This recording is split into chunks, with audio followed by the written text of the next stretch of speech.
La Côte d'Ivoire a remporté la CAN 2024. Mais il y a quelques années de cela, des joueurs ont subi une histoire à la fois terrible et effrayante. Et pour la découvrir, regarde ça.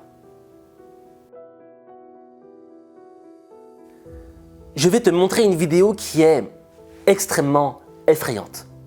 Mais pour la savourer au maximum de son potentiel, faut que je t'explique le contexte. Tu vois, aujourd'hui, on a une Côte d'Ivoire qui a remporté la CAN 2024.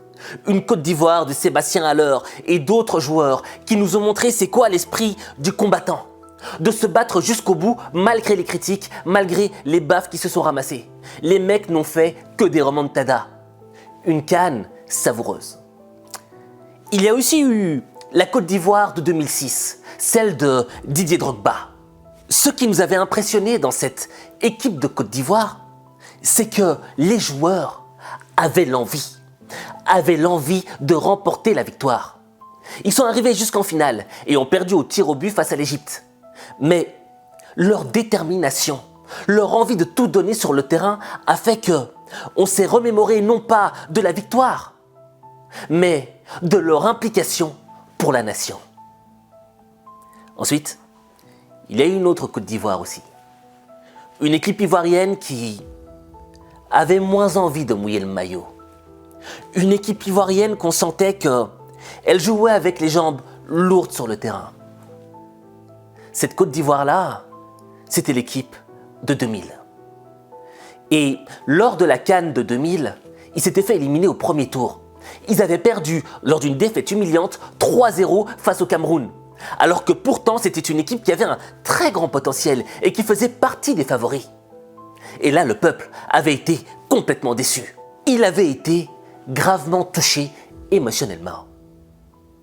Raison pour laquelle l'ancien président du pays, qui était un militaire, qui s'appelait Robert Gueye, avait dit aux joueurs de venir en Côte d'Ivoire. Et lorsque ceux-ci ont atterri de l'avion, ils ont découvert qu'ils étaient face à un camp militaire.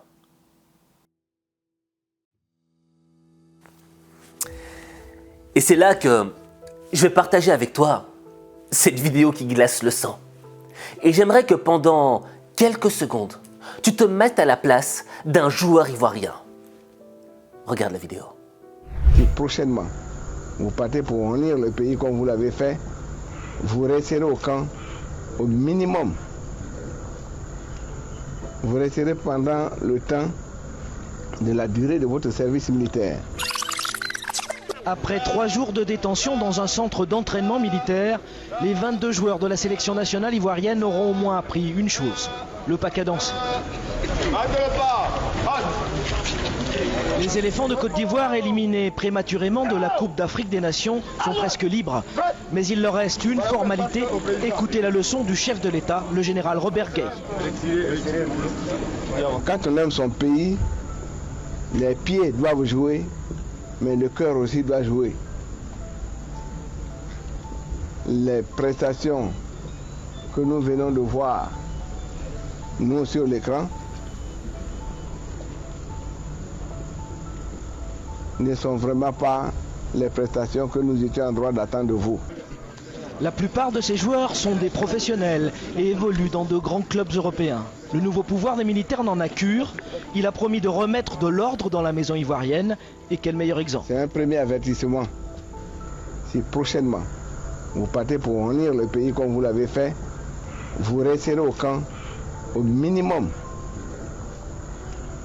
Vous resterez pendant le temps de la durée de votre service militaire.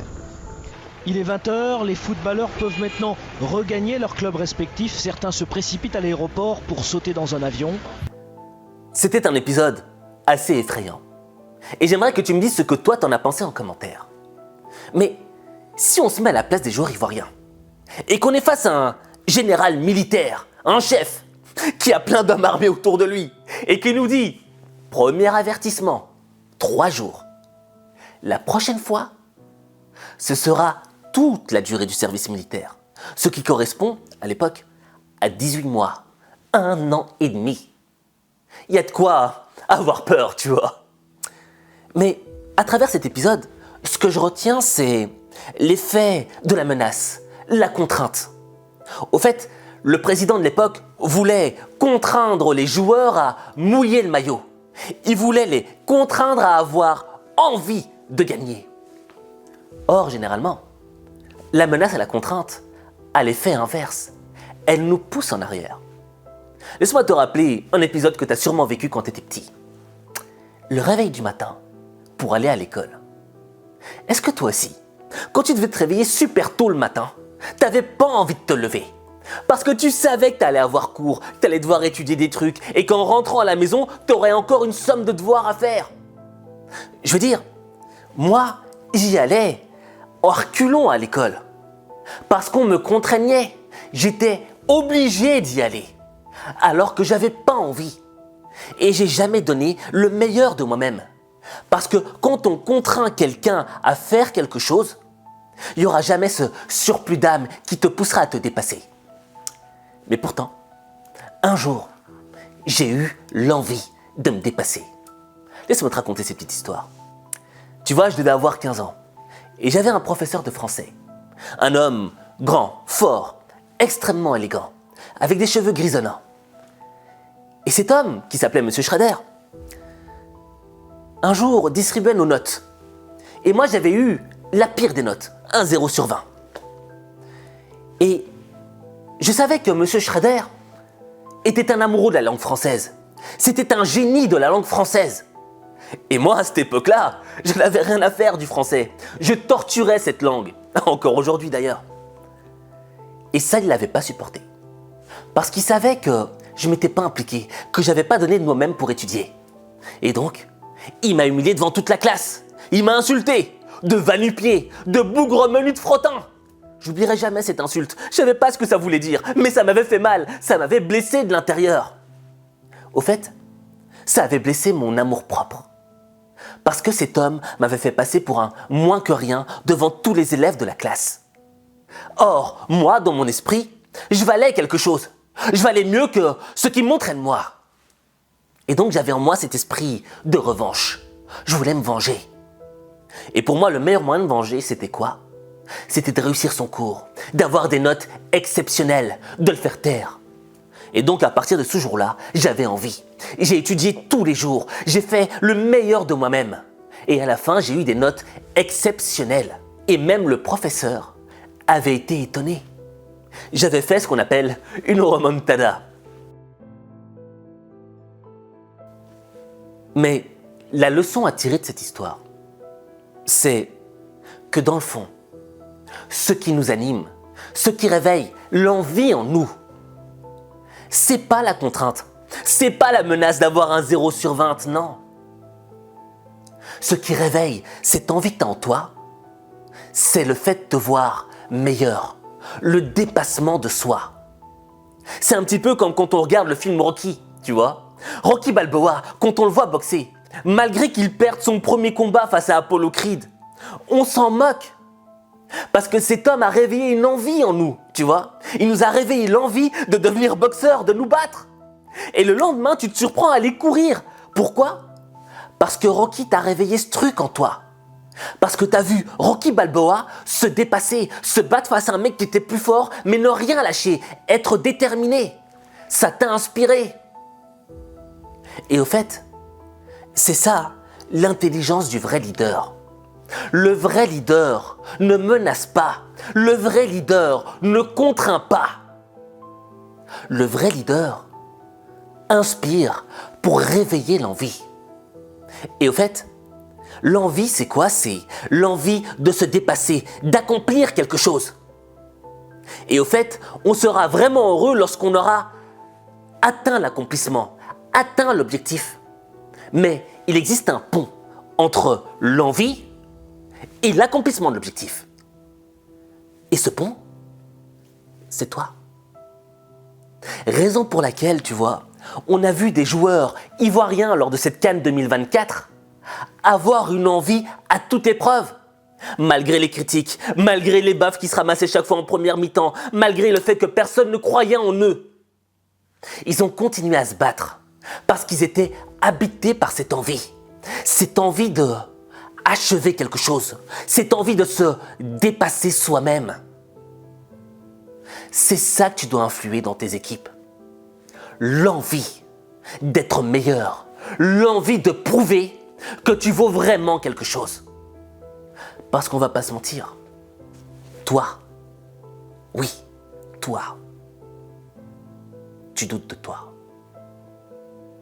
Tu as perdu confiance en toi parce qu'il y a des gens qui t'ont fait douter sur ta personne, qui t'ont critiqué, qui t'ont dit que tu étais mauvais, que tu valais pas grand-chose. Et donc, tu as fini par croire ce qu'ils te disaient. Et au fur et à mesure du temps, tu as commencé à moins croire en toi.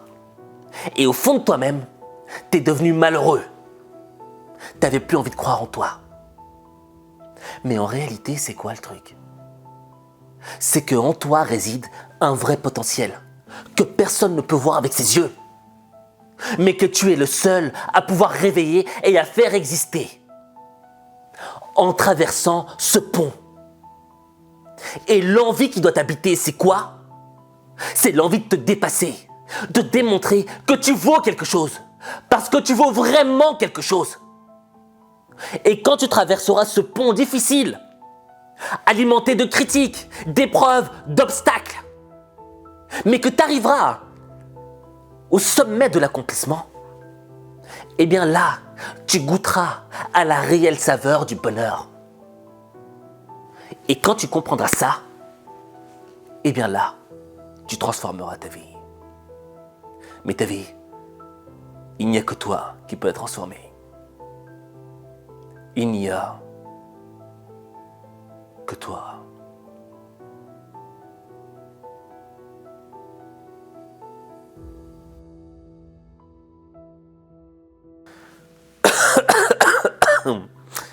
Tu vois, aujourd'hui, j'étais extrêmement malade.